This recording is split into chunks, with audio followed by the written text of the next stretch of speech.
Good evening students.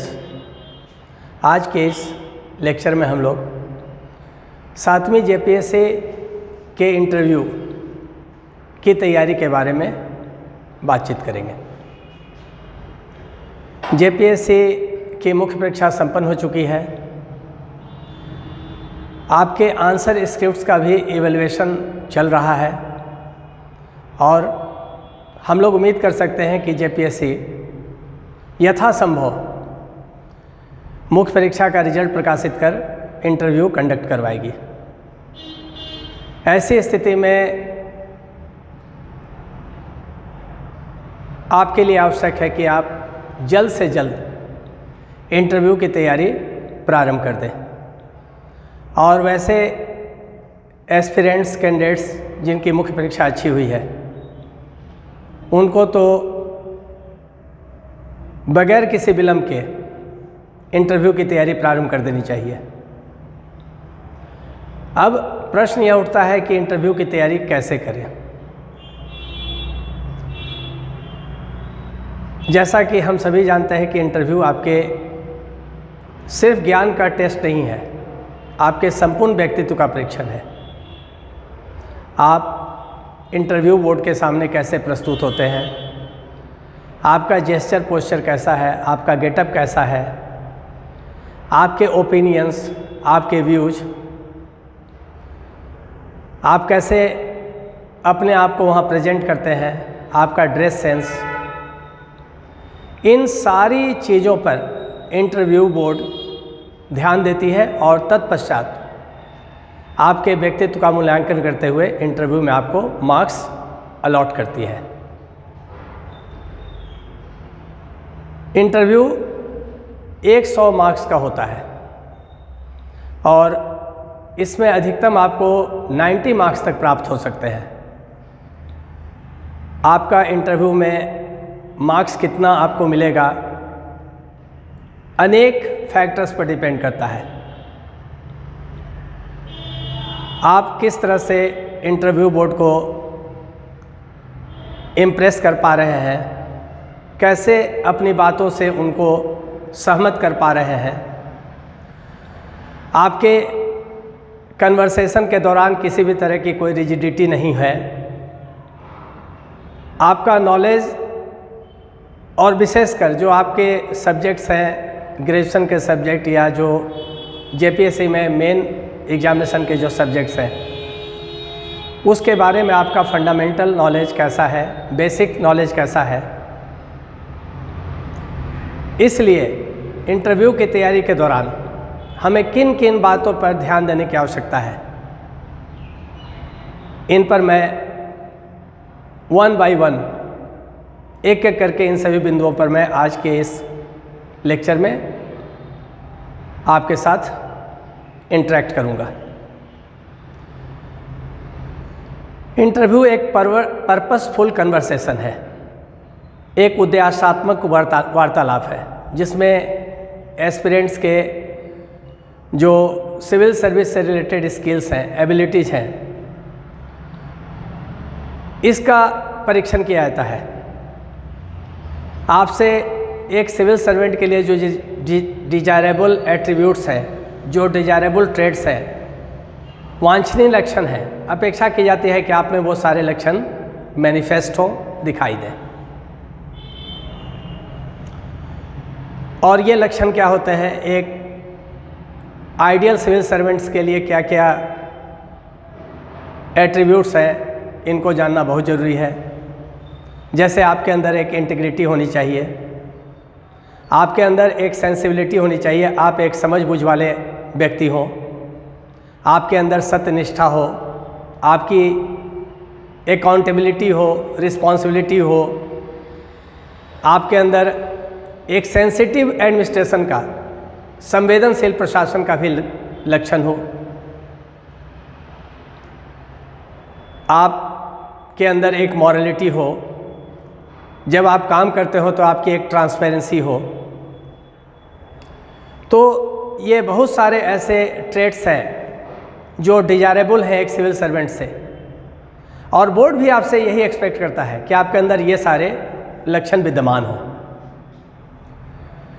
और कभी कभी तो सिचुएशनल क्वेश्चंस भी पूछे जाते हैं, परिस्थिति जन्य प्रश्न पूछे जाते हैं जिसमें आपके एडमिनिस्ट्रेटिव स्किल का टेस्ट होता है। आप कैसे प्रॉब्लम को टैकल करते हैं, आपके अंदर डिसीजन मेकिंग किस तरह का है, आप इंस्टेंट डिसीजन ले पाते हैं या नहीं ले पाते हैं। तो कोई एक फैक्टर के आधार पर आपके इंटरव्यू में आपके पर्सनालिटी का, आपके व्यक्तित्व का परीक्षण नहीं हो रहा है। इसके लिए मल्टी डायमेंशनल फैक्टर्स हैं, मल्टीपल फैक्टर्स हैं। और कमीशन भी अपेक्षा करती है कि जो मल्टी टैलेंटेड पर्सन है, जो मल्टी फैसेटेड पर्सन है, उसी को सिविल सर्विस के लिए सेलेक्ट किया जाए। अब हम लोग बात करेंगे कि जब हम लोग साक्षात्कार के लिए तैयारी करें, क्योंकि आप मान कर चलिए कि आपके पास अभी से बहुत ज़्यादा समय नहीं है इंटरव्यू की तैयारी के लिए। रिजल्ट पब्लिश करेगी जेपीएससी और बहुत वक्त नहीं देगी। आपको याद होगा कि 6 जेपीएससी में भी इंटरव्यू के लिए बहुत सारा वक्त नहीं मिला था बच्चों को। तो जो एक वाइज स्टेप है, एक इंटेलिजेंट स्टेप है कि राइट फ्रॉम नाउ हम लोग let us start preparing for the interview. अब इसके लिए साक्षात्कार के लिए किन किन बातों पर हमें ध्यान केंद्रित करने की आवश्यकता है अभी से। तो सबसे पहले आप जो डेली न्यूज़पेपर्स हैं, विशेषकर जो स्थानीय न्यूज़पेपर्स हैं, मैगजीन्स हैं, उनका स्टडी स्टार्ट कर दें और उसमें जो इम्पॉर्टेंट इन्फॉर्मेशंस है उसको एक कॉपी में नोट डाउन करना शुरू कर दें, ताकि लास्ट मोमेंट्स में आप उसको मगअप कर सकें, उसको आप लर्न कर सकें और इंटरव्यू में बेटर परफॉर्म कर सकें। दूसरी बात है कि आपने जिस विषय से ग्रेजुएशन किया है या आपने पीजी किया, आपके पास अगर कोई एडिशनल क्वालिफिकेशन है ग्रेजुएशन के अलावा, जिसको आपने अपने फॉर्म में डिक्लेयर कर रखा है, डिस्क्लोज कर रखा है कि मैं पीजी हूँ या हमने मास्टर्स किसी और स्ट्रीम से किया है, तो आपके जो ग्रेजुएशन के सब्जेक्ट हैं और आपके जो पीजी के सब्जेक्ट्स हैं, उनके जो बेसिक्स हैं, फंडामेंटल्स हैं, उसको आप बिल्कुल उसके आउटलाइंस को एट ए ग्लांस आप उसको ज़रूर देख लें और उसका एक सिनॉप्सिस बना लें, उसका एक एब्स्ट्रैक्ट बना के रख लें। मोर ओवर जो आपके जो मेंस के सब्जेक्ट्स थे, जैसे आपके साहित्य के और भाषा के सब्जेक्ट हैं, इसके अलावा जो जीएस के 4 सब्जेक्ट्स हैं, history, geography, polity, governance, pub-add, economics, general science, जो पूरा सिलेबस है उसका एक सिनॉप्सिस आप बना लें। उसके जो फोकल पॉइंट्स हैं उसको कहीं पर आप कॉपी में नोट डाउन करके रखते चले जाएं और ये काम अभी से स्टार्ट कर लें, क्योंकि रिजल्ट के बाद आपके पास वक्त नहीं होगा प्रिपेयर करने का। नेक्स्ट, आपके अंदर एक अच्छा कंसंट्रेशन डेवलप हो, इसके लिए आप रेगुलर एक्सरसाइज करें, मेडिटेशन करें, प्राणायाम करें, योगा करें। इससे आपका एक गुड कंसंट्रेशन डेवलप करेगा। और ये जो आपका प्रैक्टिस है, ये जो हैबिट है, ये इंटरव्यू बोर्ड के सामने जब आप रियल इंटरव्यू फेस कर रहे होंगे, वहाँ पर ये बड़ा आपके लिए यूजफुल रहेगा, एडवांटेजेस रहेगा। मॉक इंटरव्यू का प्रैक्टिस अभी से स्टार्ट कर लें। 5-6 अपने दोस्तों का एक ग्रुप बना लें और ग्रुप बना करके आपस में ही एक दूसरे का मॉक इंटरव्यू लें। एक दूसरे के जो पॉजिटिव एस्पेक्ट है और जो निगेटिव एस्पेक्ट है उससे अवगत कराएं और उसको दूर करने का प्रयास करें। एक्सपर्ट की ज़रूर सहायता लें। अगर आपको लगता है कि इंटरव्यू के लिए आपके लिए कोई एक्सपर्ट आपको बहुत ज़्यादा आपके लिए यूजफुल है, बेनिफिशियल है, तो उनसे संपर्क करें। जो सीजन्ड ब्यूरोक्रेट्स हैं और साथ ही जो पिछली परीक्षाओं में जेपीएससी में सफल जो एस्पिरेंट्स हैं उनके साथ उनके एक्सपीरियंस को आप शेयर करें, उनके एक्सपीरियंस को आप लें। कैसा प्रश्न पूछा जाता है, ट्रेंड क्या होता है, कैसे आंसर करना चाहिए। तो अभी से एक ग्रुप बना लें जो पोटेंशियल कैंडिडेट्स हैं, जो एक्सपेक्ट कर रहे हैं कि वो they are likely to be selected. आपने मेंस एग्जामिनेशन में जो परफॉर्म किया है उसके आधार पर आपको आपके अंदर एक कॉन्फिडेंस तो जरूर होगा कि आपका सिलेक्शन हो रहा है या नहीं हो रहा है। और अगर आपको लगता है if you think that you are going to be selected, तो फिर एक ग्रुप का फॉर्मेशन करें और वैसे ही पोटेंशियल एस्पिरेंट्स को लें जो संभावित हैं, जिनके सफल होने की संभावना प्रबल है। इसके अलावा जो करंट अफेयर्स के टॉपिक्स हैं, चाहे वो नेशनल हो, चाहे इंटरनेशनल हो, चाहे झारखंड से रिलेटेड हो, इस पर आपका आपस में जो व्यूज है, ओपिनियंस है, उसका एक्सचेंज होना चाहिए। इससे आपका जो नॉलेज का पार्ट होगा और जो करंट बर्निंग टॉपिक्स हैं, करंट टॉपिक्स हैं, उससे रिलेटेड जो आपके नॉलेज है वो काफ़ी इन्हेंस हो जाएंगे।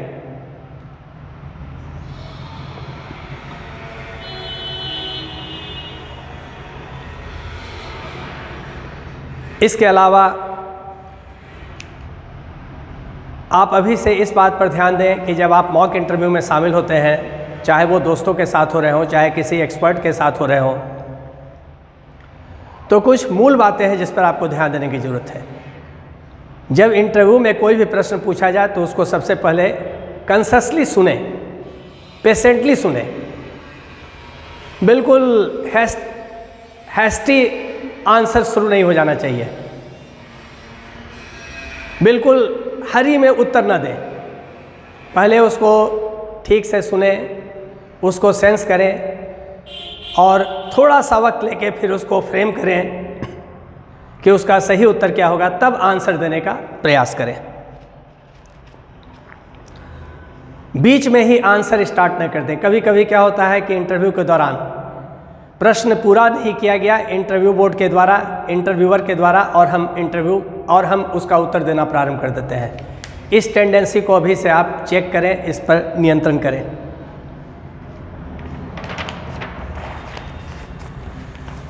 प्रश्न का बराबर एप्रोप्रिएट आंसर देने का प्रयास करें। बिल्कुल ही लॉजिकल आंसर हो, फैक्चुअल हो, इंफॉर्मेशन बेस्ड हो और तर्क पर आधारित हो, रैशनल हो। कोई भी एब्सर्ड आंसर आप न करें। और अगर किसी प्रश्न का उत्तर आप नहीं जानते हैं तो बिल्कुल आप उस पर ना कह दें, विनम्रतापूर्वक सॉरी कहें,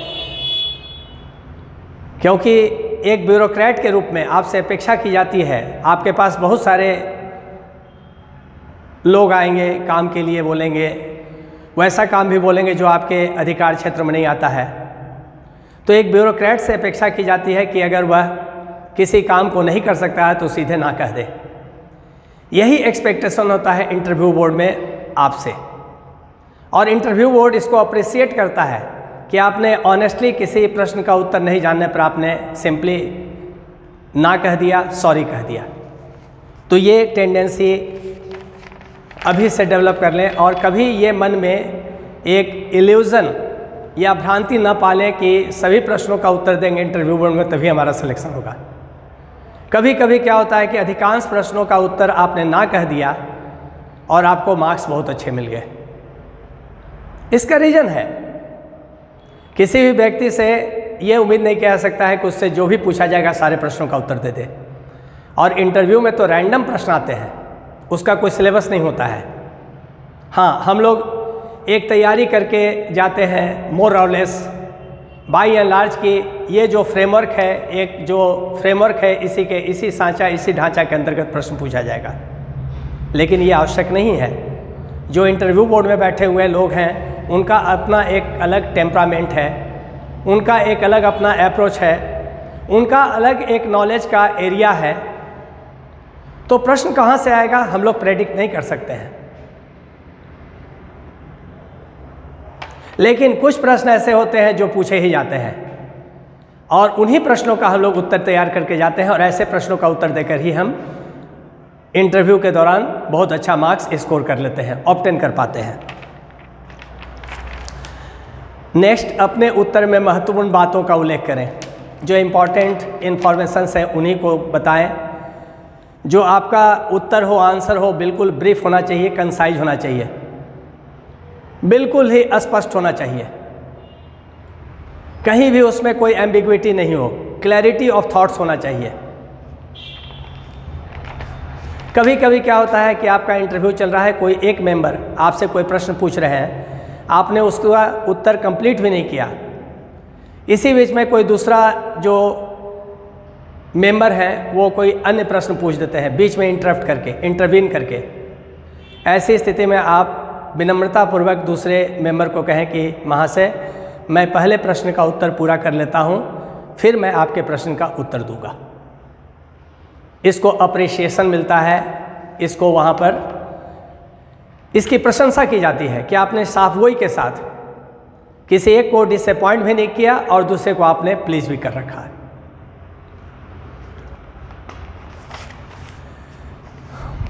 अपने उत्तर को ईमानदारी पूर्वक प्रस्तुत करें, कहीं भी उसमें आप गलत इन्फॉर्मेशन न दें, बिल्कुल ही आप वास्तविकता को स्वीकार कर लें। आपसे प्रश्न पूछा जा सकता है, आपकी पहली प्राथमिकता है प्रशासनिक सेवा, तो आपसे प्रश्न पूछा जा सकता है कि प्रशासनिक सेवा में ही क्यों आना चाहते हैं, आपने अपनी पहली प्राथमिकता प्रशासनिक सेवा को ही क्यों दे रखा है।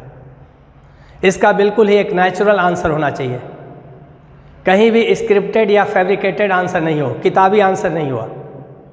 और यह हर व्यक्ति के लिए इसका आंसर अलग होगा।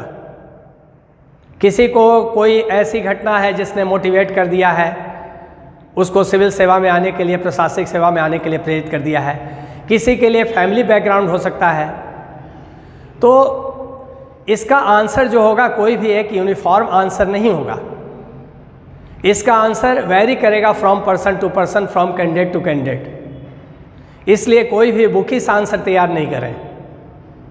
कोई भी जो आंसर है वह अपने परिप्रेक्ष्य में आपका वो सब्जेक्टिव इंटरप्रिटेशन होना चाहिए। कोई भी ऑब्जेक्टिव इंटरप्रिटेशन न ले जाए, क्योंकि ये सब्जेक्टिव क्वेश्चन है और इसका आंसर भी सब्जेक्टिव होगा। एक बात हमेशा ध्यान में रखें कि किसी प्रश्न का उत्तर देते समय इंटरव्यू में आपका आंसर बिल्कुल बैलेंस्ड होना चाहिए, मॉडरेट होना चाहिए। एक्सट्रीमिटी के लेवल पर जाकर कोई भी उत्तर न दें। बायसनेस और प्रेजुडिसेस के साथ कोई भी उत्तर न दें। बिल्कुल संतुलित तरीके से, अगर आप से पूछा जा रहा है कि झारखंड में मनरेगा कार्यक्रम की क्या स्थिति है, तो आप एक्सट्रीम आंसर ये न देने कि नहीं बिल्कुल ये काम नहीं कर रहा है, इसमें करप्शन है, भ्रष्टाचार है, इरेगुलरिटीज है। नहीं, आप मनरेगा के खासियत को बताएं, उसके सिग्निफिकेंस को बताएं, उसका इम्पैक्ट बताएं कि किस तरह से लोगों के माइग्रेशन को रोक रहा है, किस तरह से गांव के लोगों के लिए एम्प्लॉयमेंट जनरेट कर रहा है। और तब अगर उसमें कोई ड्रॉबैक्स है, कहीं पर कोई इरेगुलरिटीज है, तो उसको आप इंडिकेट करें। तो आंसर आपका बिल्कुल ही संतुलित होना चाहिए। एक्सट्रीम लेवल पर जा करके कोई भी आंसर आप न दें।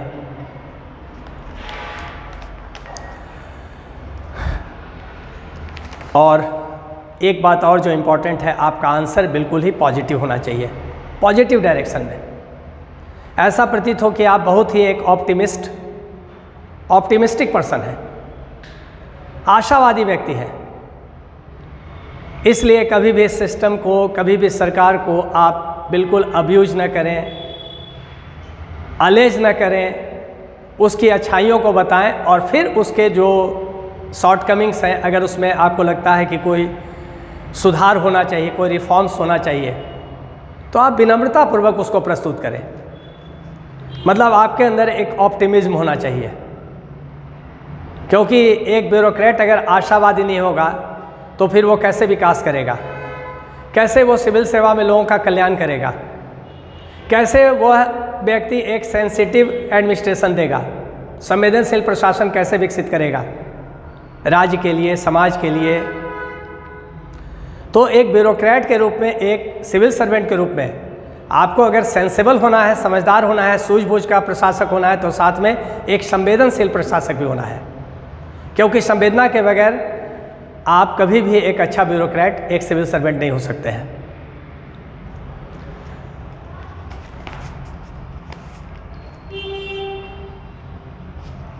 इंटरव्यू के दौरान आपका बॉडी लैंग्वेज भी एक बड़ा इंपॉर्टेंट रोल प्ले करता है। बोर्ड के सामने आप कैसे बैठते हैं, आपका बोर्ड के लोगों के साथ आई कांटेक्ट कैसा है, आपका जो हैंड मूवमेंट है, जो हाथ का जो मूवमेंट है वो कैसा है। हाथ का मूवमेंट होना चाहिए, हैंड मूवमेंट होना चाहिए, क्योंकि आपका जो कम्युनिकेशन होता है, संप्रेषण होता है, उसमें बॉडी लैंग्वेज का भी एक रोल है, लेकिन बहुत ज़्यादा हाथ का मूवमेंट में नहीं होना चाहिए। इससे बचिएगा। उत्तेजना पूर्वक कोई भी उत्तर नहीं देना है, एक्साइटमेंट में नहीं जाना है। तो ये कुछ बेसिक्स हैं जिस पर हमको ध्यान देना होता है इंटरव्यू के दौरान। और मेरा उद्देश्य है इस लेक्चर के माध्यम से कि मैं आपको अवेयर कर सकूं। पिछले 28 वर्षों में मैंने मेरा जो अनुभव है इस क्षेत्र का, सिविल सेवा के क्षेत्र का, और विशेषकर स्टेट कमीशन का, 28 वर्षों से मैं बच्चों को पढ़ा रहा हूं सिविल सेवा के लिए, बीपीएससी के लिए, जेपीएससी के लिए, और मेरे मार्गदर्शन में हजारों बच्चे अंतिम रूप से चयनित हुए हैं। जेपीएससी और बीपीएससी, कंबाइंड बीपीएससी की अपेक्षा में मेरे बच्चे टॉप किए हैं, पूरे बिहार में, झारखंड में टॉप किए हैं। तो मेरा जो एक्सपीरियंसेस है उन बच्चों के साथ, मैंने जो उनको सिखाया और मैंने जो उनसे सीखा, इसके अलावा मैं प्रतिदिन अनेक ब्यूरोक्रेट से मिलता रहता हूँ, और ब्यूरोक्रेट की क्या भाषा होती है और वो किस तरह की भाषा को एक्सपेक्ट करते हैं, अपेक्षा रखते हैं, इससे भी मैं रूबरू होता रहता हूँ। तो ये सारे अनुभव को लेकर मैं आपके सामने प्रस्तुत हुआ हूँ। मेरा मकसद है, मेरा उद्देश्य है कि मेरे इस ज्ञान से, मेरे इस वार्तालाप से, इस लेक्चर से आपको लाभ पहुँचे और आप फाइनली सेलेक्ट हो इस राज्य के सबसे प्रतिष्ठित सेवा के लिए, जो सिविल सेवा है। अब हम लोग बात करेंगे कि इंटरव्यू में जो पर्सनल प्रोफाइल होता है, व्यक्तिगत परिचय होता है, इसी से रिलेटेड प्रश्न पूछे जाते हैं। अब जो पर्सनल प्रोफाइल है, व्यक्तिगत परिचय है, इसमें क्या क्या एस्पेक्ट्स हैं, क्या क्या डायमेंशंस हैं जहां से प्रश्न पूछे जा सकते हैं। मैं आपको चाहूँगा कि इनसे अवगत कराऊं। तो जो पर्सनल प्रोफाइल होता है उसमें जो बातें पूछी जाती हैं वो कौन कौन सी बातें पूछी जाती हैं। पहला जो होता है वो आपका नाम और आपका फैमिली बैकग्राउंड। आपका नाम क्या है, आपके जो पेरेंट्स हैं वो क्या करते हैं, आपका नेटिव विलेज कौन सा है, आपका नेटिव डिस्ट्रिक्ट कौन सा है, आप किस शहर से बिलोंग करते हैं। अगर आपका नाम कोई विशुद्ध रूप से कोई अगर ऐतिहासिक नाम से जुड़ा हुआ है, ऐतिहासिक महापुरुष के नाम से जुड़ा हुआ है, या किसी एमिनेंट पर्सन्स के नाम से जुड़ा हुआ है, तो ऑब्वियस है कि आप जैसे ही अपना नाम बताएंगे या नहीं भी बताएंगे तो आपका बायोडाटा तो हर मेंबर के पास होता है। आपके बायोडाटा की एक कॉपी हर मेंबर के पास होता है। तो अपने नाम का अर्थ जान लें। अगर आपका नाम साम्य रखता है किसी एमिनेंट पर्सन्स के साथ, तो उस एमिनेंट पर्सन के बारे में आप ज़रूर जान लें। अगर आपका डेट ऑफ बर्थ किसी हिस्टोरिकल इंसिडेंस, ऐतिहासिक घटना से अगर उसका संबंध है, या किसी एमिनेंट पर्सन के डेट ऑफ बर्थ से संबंधित है, तो उसको आप जान लें। प्रश्न पूछे जाएंगे। आपके पेरेंट्स के बारे में पूछे जा सकते हैं, उसके लिए आप तैयार करके रख लें। आपका गांव से पूछा जा सकता है, आपके ब्लॉक से पूछा जा सकता है, आपके डिस्ट्रिक्ट से पूछा जा सकता है। इसके लिए आप डिस्ट्रिक्ट गैजेटियर का स्टडी करें, अपने ज़िला के बारे में जो बेसिक इन्फॉर्मेशन है सारा कलेक्ट कर लें, चाहे वो आपके ज़िला का डेमोग्राफी हो, चाहे वहाँ का जियोग्राफी हो, चाहे हिस्ट्री हो, चाहे वहाँ का इकोनॉमी हो। इन सारी बातों पर आपको फोकस करना होगा, अभी से तैयार कर लें। जो सेकंड एस्पेक्ट है आपके पर्सनल प्रोफाइल का, वो है आपका एजुकेशनल बैकग्राउंड। आपने ग्रेजुएशन किया है तो किस विषय से किया है, आपने स्कूलिंग कहाँ से की है, आपने कॉलेज कहाँ से किया है, तो आपने जहाँ से स्कूल किया है उस स्कूल के बारे में बेसिक इन्फॉर्मेशन, जिस यूनिवर्सिटी और कॉलेज से आपने आगे की पढ़ाई हायर एजुकेशन लिया है वहाँ के बारे में, उस यूनिवर्सिटी या उस एजुकेशनल इंस्टीट्यूशंस के बारे में आपसे अपेक्षा की जाएगी। मोरओवर जो आपका,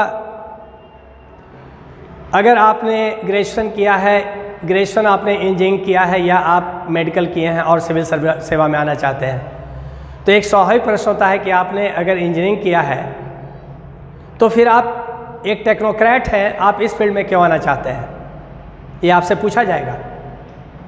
और ये भी पूछा जाएगा कि सरकार ने आप पर जो रिसोर्सेज खर्च किया, फाइनेंशियल रिसोर्सेज आपके एजुकेशन के लिए, उसको कहीं वो तो कहीं आपका बर्बाद नहीं हो रहा है। तो इससे रिलेटेड क्वेश्चंस अवश्य तैयार कर लें, और आपका जो ग्रेजुएशन में सब्जेक्ट रहा है उसको तैयार कर लें। बिल्कुल एजुकेशनल बैकग्राउंड से प्रश्न पूछे जाते हैं, बेसिक क्वेश्चंस पूछे जाएंगे, बहुत स्पेशलाइज्ड स्टडी करने की ज़रूरत नहीं है, बेसिक्स बिल्कुल जानिए। इसके बाद जो अगला एस्पेक्ट है वह है राज्य, स्टेट। आप अगर जेपीएससी का इंटरव्यू देने जाते हैं तो अधिकांश प्रश्न राज्य से संबंधित पूछे जाते हैं।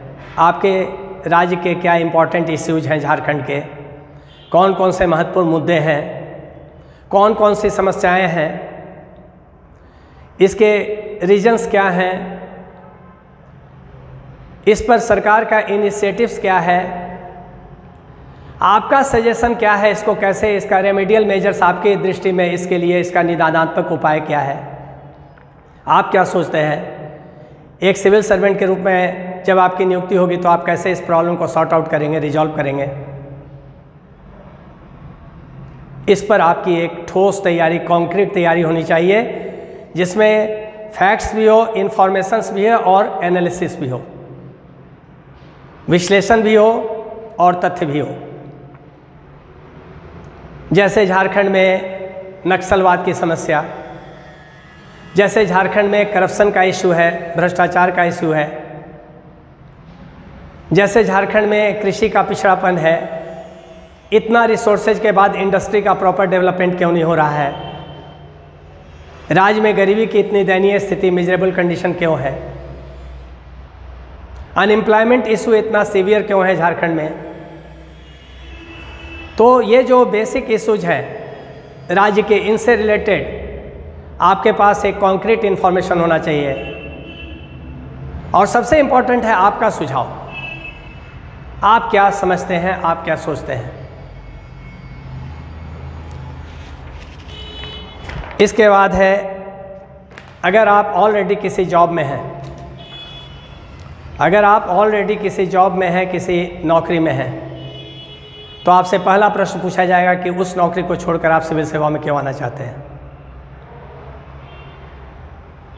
दूसरी बात है कि जो आपका, जिस जॉब में आप हैं उस जॉब से रिलेटेड बहुत सारे प्रश्न आपसे पूछे जाएंगे।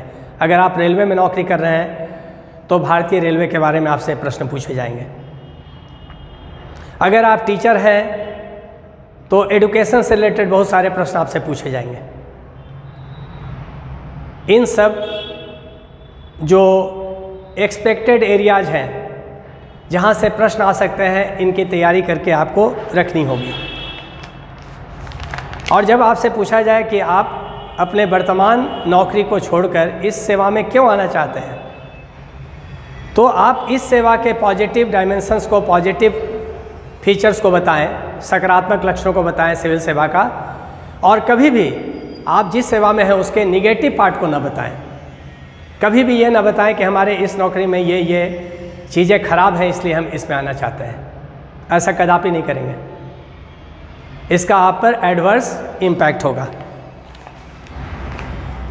कभी कभी क्या होता है कि हॉबी से रिलेटेड भी प्रश्न पूछे जाते हैं। हालांकि पिछले जेपीएससी के इंटरव्यू में जो बायोडाटा का फॉर्म था उसमें हॉबी से रिलेटेड कोई भी कॉलम नहीं था, तो हम लोग उम्मीद कर सकते हैं कि इस बार भी हॉबी से रिलेटेड कॉलम ना हो और हॉबी के बारे में डिक्लेरेशन ना लिया जाए।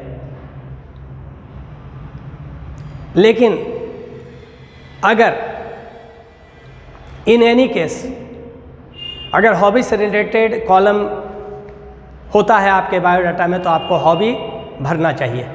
कभी भी उसको ब्लैंक ना छोड़ें, उसमें कोई ना कोई हॉबी बताएं, और हॉबी ऐसा बताएं जिससे रिलेटेड प्रश्नों का उत्तर देने में आप सहज हों, सरल हों। कोई ऐसा हॉबी ना बता दें जिससे प्रश्नों के उत्तर देने में आपको परेशानी होने लगे।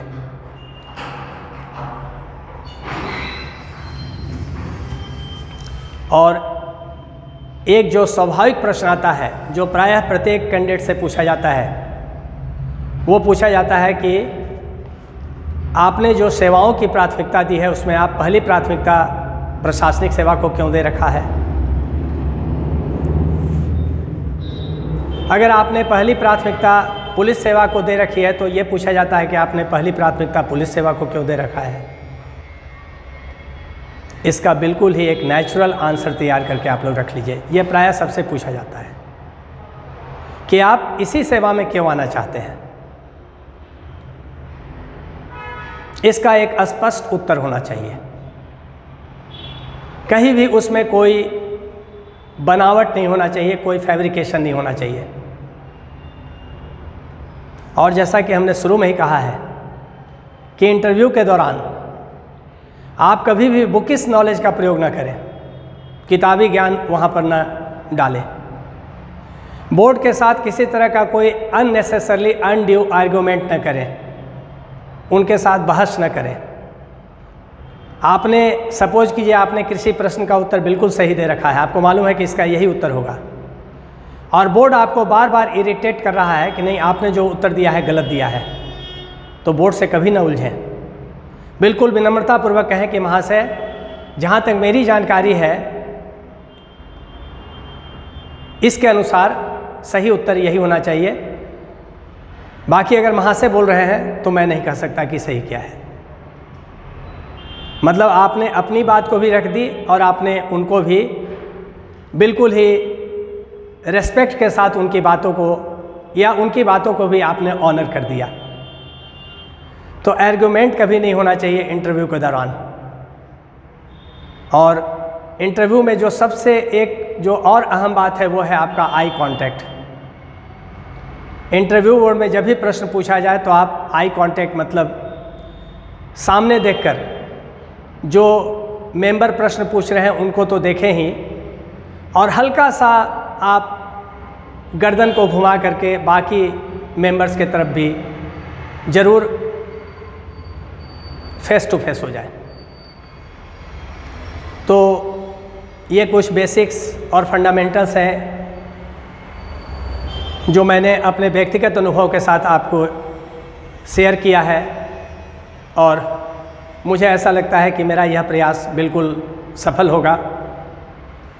और आप में से जो भी इस वीडियो को देख रहे हैं या देखेंगे, आपके लिए यह लेक्चर फ़ायदेमंद होगा और आपको इस राज्य की सबसे प्रतिष्ठित सेवा के लिए चयन करने में मददगार साबित होगा।